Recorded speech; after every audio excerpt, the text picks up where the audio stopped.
राम। श्रीमत नारायण नारायण नारायण, गाओ नारायण नारायण नारायण, बोलो नारायण नारायण नारायण।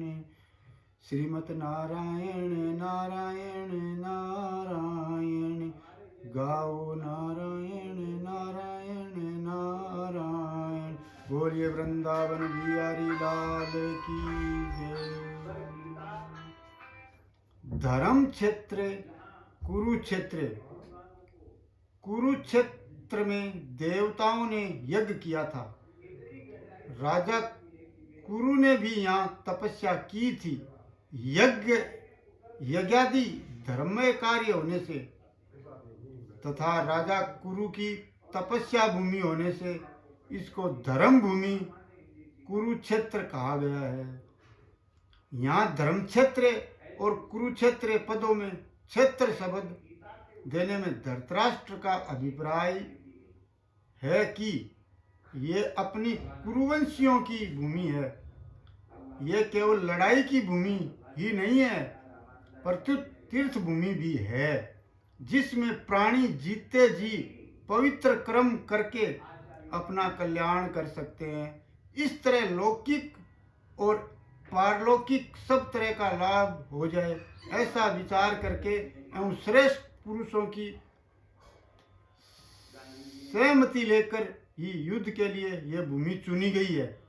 संसार में प्राय 3 बातों को लेकर लड़ाई होती है: भूमि, धन और स्त्री। इन तीनों में भी राजाओं का आपस में लड़ना मुख्यतः जमीन को लेकर ही होता है। यहाँ कुरुक्षेत्र पद देने का तात्पर्य भी जमीन को लेकर लड़ने में है। कुरुवंश में धृतराष्ट्र और पांडु के पुत्र सब एक हो जाते हैं। कुरुवंश में धृतराष्ट्र और पांडवों के पुत्र सब एक हो जाते हैं। कुरुवंशी होने से दोनों का कुरुक्षेत्र में अर्थात राजा कुरु की जमीन पर समान हक लगता है। इसीलिए कौरवों द्वारा पांडवों को उनकी जमीन न देने के कारण दोनों की जमीन के लिए लड़ाई करने आए हुए हैं। यद्यपि अपनी भूमि होने के कारण दोनों के लिए कुरुक्षेत्र पद देना युक्ति संगत और न्याय संगत है, तथापि हमारी सनातन वैदिक संस्कृति ऐसी विलक्षण है कि कोई भी कार्य करना होता है तो वह धर्म को सामने रखकर ही होता है। युद्ध जैसा कार्य भी धर्म भूमि, तीर्थ भूमि में ही करते हैं, जिसमें युद्ध में मरने वालों का उद्धार हो जाए, कल्याण हो जाए। अतः यहाँ कुरुक्षेत्र के साथ धर्म क्षेत्र पद आया है। यहाँ आरंभ में धर्म पद से एक और बात भी मालूम होती है।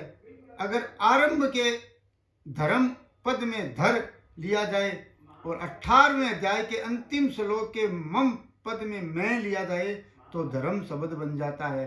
अतः संपूर्ण गीता धर्म के अंतर्गत है, अर्थात धर्म का पालन करने से गीता के सिद्धांतों का पालन हो जाता है और गीता के सिद्धांतों के अनुसार कर्तव्य कर्म करने से धर्म का अनुष्ठान हो जाता है। इन धर्म क्षेत्र कुरुक्षेत्र पद से सभी मनुष्यों का ये शिक्षा लेनी चाहिए कि कोई भी काम करना हो तो वह धर्म को सामने रखकर ही करना चाहिए। प्रत्येक कार्य सबके हित की दृष्टि से ही करना चाहिए, केवल अपने सुख आराम की दृष्टि से नहीं। और कर्तव्य अकर्तव्य के विषय में शास्त्रों को सामने रखकर करना चाहिए। यही गीता का ज्ञान है। हरि शरणम